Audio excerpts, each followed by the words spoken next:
Hey everyone, I'm Nicole Guillaume with Guiding Echoes, the channel that encourages you to discover the wisdom of your soul. Today we are talking about spiritual abuse. I want to share with you what it is, what the symptoms are, and how you can escape. And I want to be really honest in telling you that this is a really difficult video for me to create because I've been a victim of spiritual abuse twice in my life, actually. One as a little kid. I grew up in a cult-like atmosphere with a family, specifically my parents, who were constantly using the Word of God, otherwise known as the Bible, to dominate, control, and put the fear of God into my brother and myself so that we would behave exactly in the way that my parents wanted us to. So they didn't really use the Bible as a way to help my brother and I become better people, better citizens. They used it as a means to control us. They even went so far as to homeschool us and isolate us. We had to rely on our parents for everything, including emotional support, which, to be honest, we didn't really get. In that situation, my parents just wanted to control and dominate two other human beings, which happened to be their own children. The other way that spiritual abuse popped up in my life was when I was a part of a pretty big mainstream church, and I was involved in several different ministries. And this church was very controlling in that they would excommunicate people from the church for a variety of reasons. Like if they found out that someone had champagne on New Year's Eve with their friends, they might excommunicate someone for that because they had a very strong stance against alcoholism. They might invite people who were homosexual into the church, but then later kick them out for not conforming and repenting of their ways. So there were a lot of manipulative tactics that were in place at the church that were used strictly to keep people in line. And in that environment, there was very much the servant mentality. There was this feeling that you needed to serve God. If that meant that you were going to be poor or your needs weren't going to be met, then it is what it is. So what was interesting is after I left that church, I realized that the way the entire system was set up wasn't really in an effort to serve God and to bring people spiritual enlightenment in the form of Christianity. The whole way it was set up was people were serving the church. They were essentially serving the pastor and the leadership there in the church. So, it's really interesting what you can learn in hindsight. So I won't go too much into how all of this affected me. Needless to say, it affected me in ways that were pretty negative. And to this day, I still have a hard time with Christianity because of the experiences that I had as a child. Now, that said, spiritual abuse doesn't happen only in Christianity, and it doesn't necessarily happen within a religious compound, within a religious organization. It can be something as small as one person claiming to have some type of divine source to esoteric wisdom. Maybe they're saying that they're channeling information from an angel or from some other higher power, and they're using the information that they channel to dominate and control someone else. And maybe it's one individual, maybe it's several different people. This is how cults get started. Usually your leader, if you dig into it a little bit more, you'll find that they have some very strong narcissistic tendencies or sociopathic tendencies. I believe that spiritual abuse is among the most sinister of all forms of abuse because not only do you feel isolated from your friends and family, not only are you doubting yourself, not only are you feeling worthless, but now it's affecting you on a spiritual level too, where you wonder if the divine even cares about you, if God, Jesus Christ, or whatever deities you believe in even want you, even care about you, even love you. And you may feel as if you have to work even harder to embrace, accept, and earn the love and respect of divine source, of God, of the angels, of the saints, and whoever else is out there. That can potentially be a very dangerous situation because once you start to feel so broken down and worthless and you want to prove your worth, that's when a spiritual abuser posing as a spiritual leader, can step in there and give you assignments. They can tell you what you need to do with your life. They start to have greater control over you because now you have this void in you that you're trying to fill, and you're wanting desperately to feel as if you are loved. That's where things can get really dangerous. And also I want to say that everyone who ends up in a spiritually abusive environment didn't do it on purpose, and it's usually such a slow progression that people don't notice it's happening. It's kind of like that story about the frog in a pot of water. You put a frog in room temperature water, and the frog's just like chilling, right? He's just chilling in this pot of water, and the temperature slowly goes up. Slowly begins to increase. Slowly gets hotter, and it gets to a boiling point.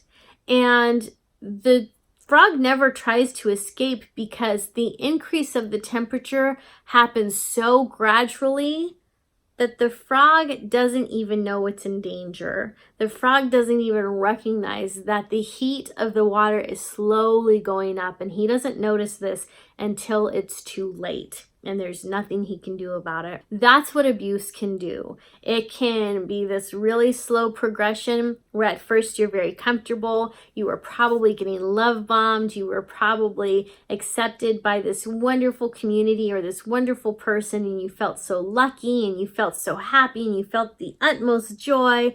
And as you continue to go down this road, which you thought would lead to magic and splendor and the opening up of your spiritual gifts and more awareness and more wonderful wisdom, the exact opposite happened, where you started to lose faith in yourself and your spiritual gifts maybe began to go away, and you questioned your intuition, and you felt as if God was no longer talking to you, and you couldn't feel the presence of divine spirit around you anymore unless that presence was so overwhelming that it actually just made you feel bad instead of made you feel good. Maybe when you did feel as if there was a divine presence near you, it was judgmental, and there was this sense of guilt and shame because an abuser would have gotten into your head and twisted some truths around, manipulated you to the point where you felt you were unworthy to be in the presence of the divine.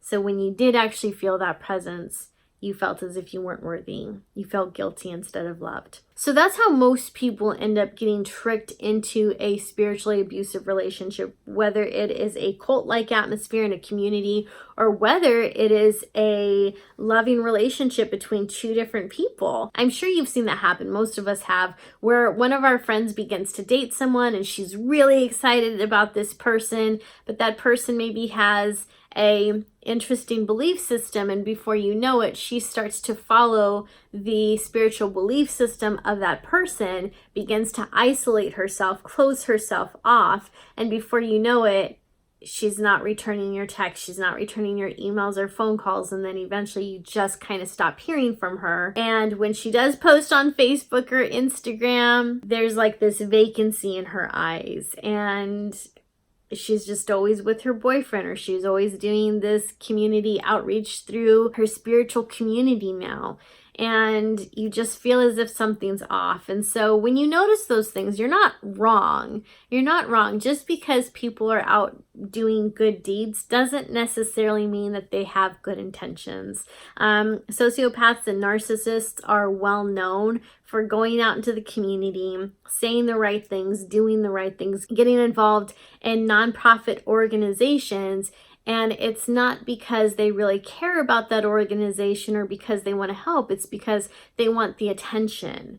They want to create a persona of being very safe, very loving, very good. So I want to share with you the symptoms of spiritual abuse. And what's interesting is that they are the exact same symptoms that you would feel if you were experiencing narcissistic or sociopathic abuse. And of course, that shouldn't be too surprising, because if you're in a spiritually abusive situation, most likely there is a sociopath or narcissist who is perpetuating all of it. So if this is starting to sound all too familiar, hang in there, because I also want to give you the symptoms of what this type of abuse may feel like. And it is the same symptoms that you would experience if you were recovering from sociopathic or narcissistic abuse. So that shouldn't be too surprising, because wherever there's abuse,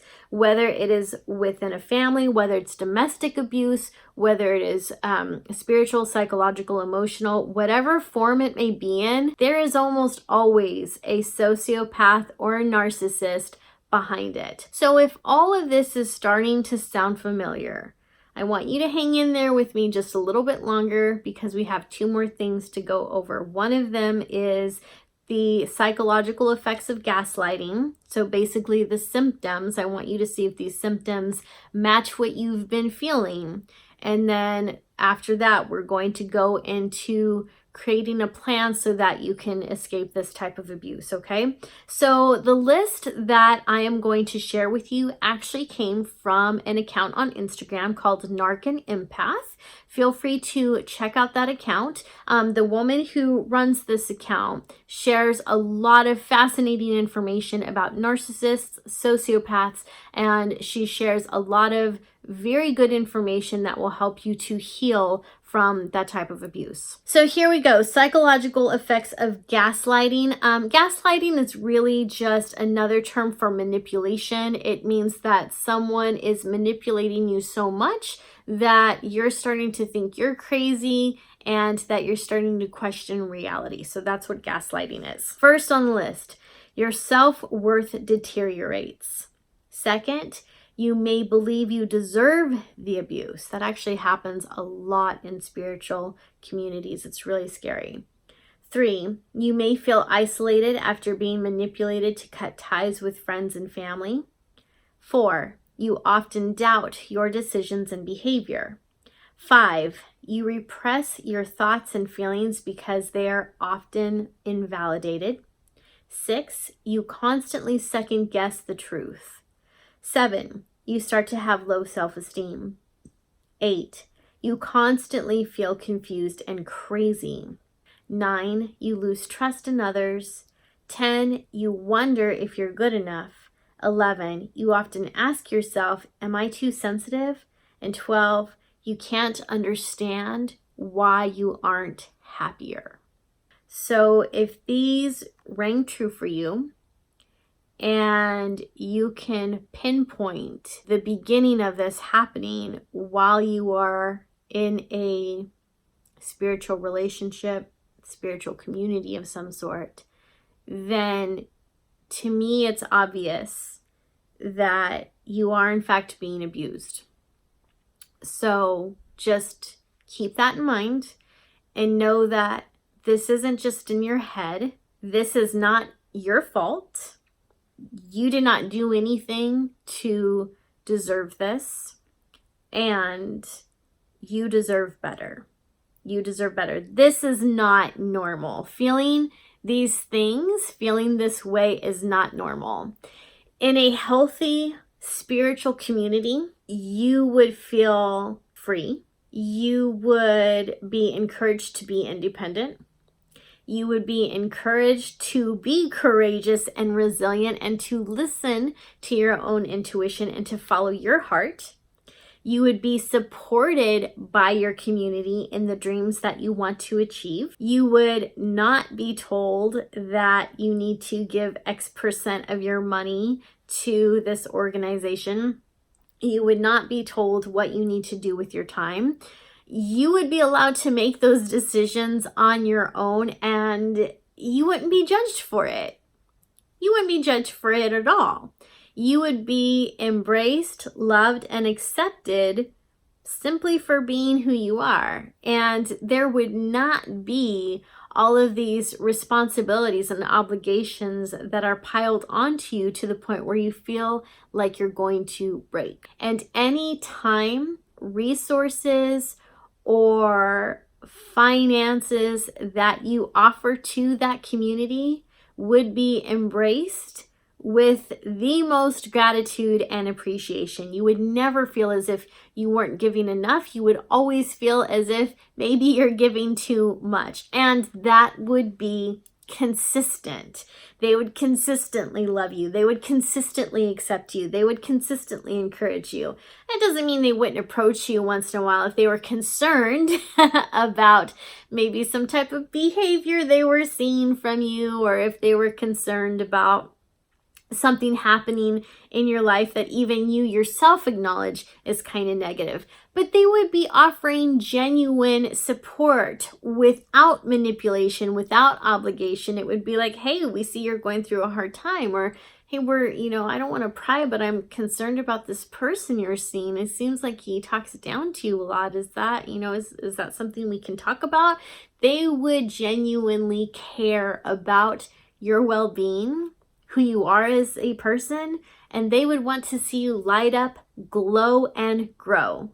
That is what a healthy spiritual community looks like and feels like. And if you're not feeling that, if you're not getting that, then it's possible you're in a spiritual abusive situation. Okay, so let's talk about how you can heal from that. Number one is the most obvious, but also possibly the most difficult. And it is to get away from that abusive environment, or to get away from that abusive person. And the reason that this can be difficult is because they may have isolated you so much that they're all you know now. They're all you have. Maybe the people in that community are your only friends, or at least that's how you see it right now. Or maybe you feel a sense of obligation to protect that community. Or perhaps you've even just donated and given so much of yourself, your finances, your belonging, your resources, that you feel invested in it now. And when that's the situation, it can be really hard to walk away. But walking away is the only way you can protect yourself and your sanity and heal. There's a saying that you can't heal from a burn if you stay in the fire. And if you have, in fact, come to the conclusion that you're being spiritually abused, or maybe you haven't even concluded that yet, maybe you're contemplating it. Maybe everything I listed for you so far has been true, but you still have some doubt in your mind, and that's exactly what they want. They want you to doubt yourself. They want you to doubt these facts, because if you doubt them, they still have power over you. They can still tell you why you deserve to be treated the way that you do. They can tell you how their behavior is actually out of love for you and not out of manipulation. They would never manipulate you. Oh my gosh, how can you even think that? That's the type of game they'll play. So I'm not surprised if you're doubting whether or not you should leave this community. I'm not surprised that you're doubting whether or not you're being abused, because that's how abuse perpetuates, is that they plant that doubt in you. They know what they're doing. They know what they're doing. They want to keep you because you're resourceful to them. They're valuable. And the moment you're not valuable anymore is the moment they'll get rid of you. It's the moment they'll find something else for you to do so you can prove your worth. So this doesn't mean that you're getting away just from the leader. It also means that you're getting away from the friends that you may have made in that community. Because the friends you made in that community, they're loyal to that sociopath, narcissist. They're loyal to that cause. And if you try to break away from that religion and remain friends with certain people, they're going to continue to try to pull you back in. That is what they've been taught to do. So you can't fully break away from spiritual abuse until you've completely separated yourself from everyone within that community. Number two is to be patient with yourself. Be compassionate with yourself. Look, this is going to be hard. This is going to be hard because healing is messy. And you may find that despite the poor treatment, despite how you feel, how these people made you feel, that you miss them, that you somehow miss their company, you miss the comradeship, and you might even start to remember the promises that were made to you. Or you may begin to remember the good times that you shared with that community. because there probably were good times. I remember hearing a woman who was a therapist, and she dealt specifically in narcissistic and sociopathic abuse and domestic abuse. And she said that abuse cannot happen without kindness. And by that, she meant that an abuser doesn't always abuse. I mean, they do. They absolutely do. But they'll throw in sparkles of kindness, words of hope to keep you hooked, right? For example, if there's someone you're dating and they're constantly putting you down on their looks, or they're telling you you're fat, or maybe they never compliment you at all. Maybe they just never make you feel as if you're beautiful or handsome or worthwhile. They seem to be indifferent towards you. The one day you're feeling really down in the dumps, the one day that you're feeling horrible, they may come up to you and say, it's a really nice shirt you're wearing. You should wear that more often. And that'll actually perk you up a little bit, because that was a nice thing to say, right? It was a nice shirt. They complimented you on something, and you're not used to that. And so then you start to feel a little bit better about yourself. You start to feel hope, like, oh, maybe he or she does find me attractive, or oh, he or she does like how I dress, or maybe I'm not fat after all. I just got a compliment. That little action, those little words of kindness, is enough to keep you hoping for more. And so even though the cycle of abuse continues, the very next hour, the very next day, the very next week, consistently for days, that one little compliment, that one little nugget of kindness was all that you needed to stick around. And you almost find yourself begging, hoping, and waiting for that next nugget. And what will happen is people tell themselves, well, they can't be that bad. Like, well, I remember how they were when we first met. They were so nice. They were so kind. They were so wonderful. So the problem must be me, because I know there's good in this community, or I know there's good in this person. I've seen it. But the thing is that the more people are around us, the more they drop their guard. And so when people start to drop their guard, you're seeing who that person really is. In the beginning, most people are great towards each other. They're putting on their best self. They've got their best mask on. They can be charming or witty or helpful or whatever it is. And the longer you go down that road with them, that mask begins to slip, and you start to see who that person really is. And there's that saying, when someone shows you who they are, believe them. And the same can be said for a whole community of people. When a community of people proves to you who they are, believe them. That said, it's really important for you to be compassionate and patient with yourself, because this whole cycle of abuse didn't happen overnight. Remember, you were that frog in that pot of water. It was slowly, that water, that temperature slowly turned up. The abuse slowly turned up. It didn't happen overnight, and the healing is not going to happen overnight either. So be patient with yourself. Be kind to yourself. And remember, you didn't ask for this. You didn't deserve this. Number 3 on this list is to journal everything. Journal as much as you can. So I do have some journaling questions that will help you. If you don't know what to write about, or maybe there is a specific situation or event that keeps going over and over again in your mind, which is typical of people who have a form of PTSD, which is typical of people who are trying to get past an abusive situation or event, they replay it in their minds over and over again because you're trying to make sense of it, right? You're trying to understand why it happened. So here are some questions that can help you to not exactly move past it, but just help you to process it, okay? As you journal, the first thing you want to journal is what exactly happened, who was involved, what was said, what was done, how did it make you feel, what was your inner dialogue, how did this event change you, and what would you say to that version of yourself now? So imagine that you could go back in time and talk to yourself. What would you say to that person who's experiencing that trauma, that abuse, and that event? What would you say to him or her? Just really take a moment to think about it and write it all down. This helps you to process the trauma.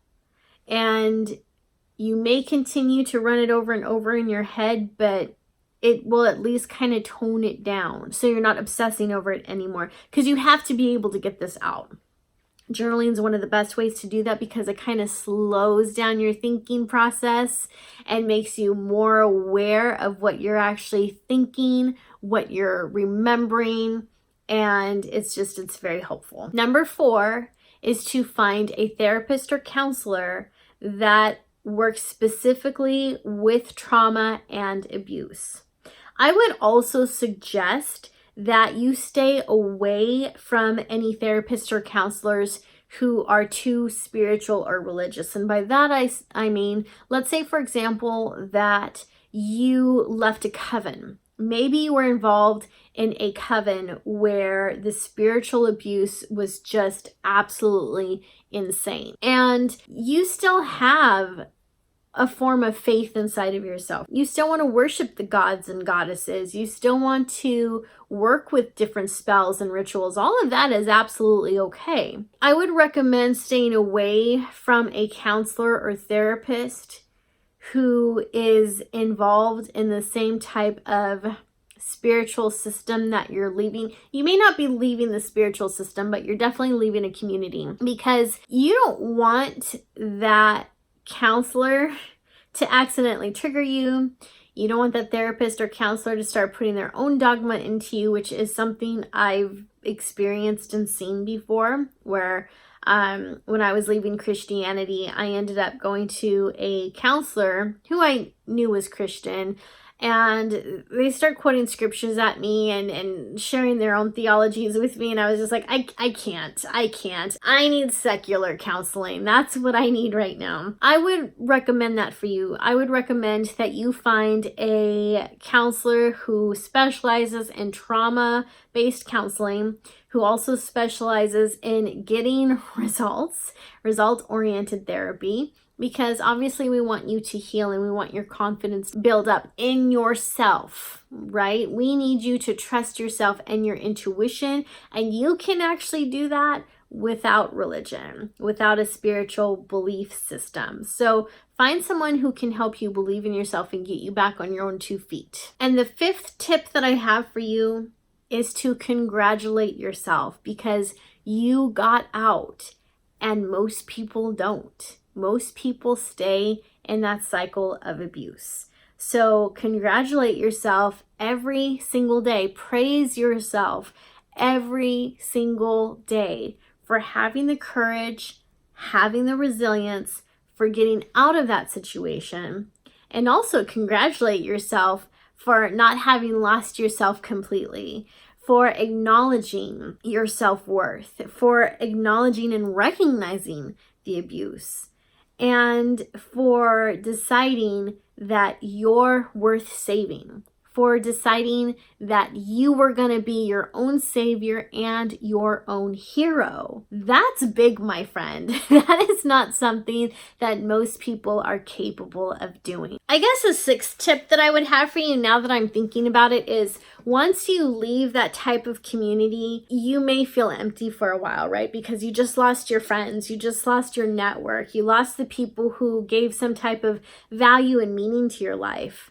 And what I would recommend for you now is to find a new community. You may not be ready for it right away. You may need to give yourself some time, and that's perfectly okay. But at some point, look for a new non-religious, non-spiritual community. It could be a bowling club. It could be a book club. It can be anything where you are meeting people just for the sake of meeting people. And I recommend that this be something that is a community that's built just for fun. Because the last thing you need is for another manipulator to notice the grief, the depression, the sadness within you, and to start bringing you back into that cycle of abuse. And it is a sad fact that once you have been groomed for abuse, you typically go back to it. So that's why it's really important to recognize the signs, to build up your own confidence, and to find a therapist or counselor that can help you to work through those issues. And hey, if you can't find a therapist or counselor, maybe you don't have the insurance, maybe you can't afford it, go to other resources. Pick up books on the topic. Pick up books on narcissistic abuse, on sociopathic abuse, on spiritual, I don't know if there's any books on spiritual abuse. I don't know if I've seen that, but psychological, emotional abuse. Just pick up what you can, read any free articles on Google that you can, so you can implement your own strategy for healing and self-growth. There's a lot of information that is out there for free. There's a lot of information that's accessible. And of course, you may even be able to get some books on this topic from your local library. So check that out too. So resources are available to anyone who needs them. You just have to go out and look for them. But again, I can't stress enough, if you can afford a therapist, if you can find a therapist that will work for you, I really recommend doing that, because it helps to have someone that you can process all that pain and trauma with. All right.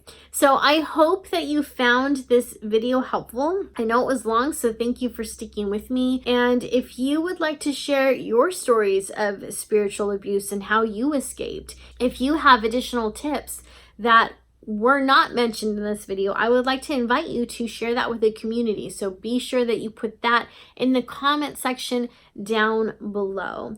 Thank you so much for watching. If this is your first time watching one of my videos, I would like to welcome you to the Guiding Echoes community by subscribing to this channel. Also, be sure that you hit that little bell icon so you can be notified when I release new videos in the future. Thanks for watching. I'll see you next time.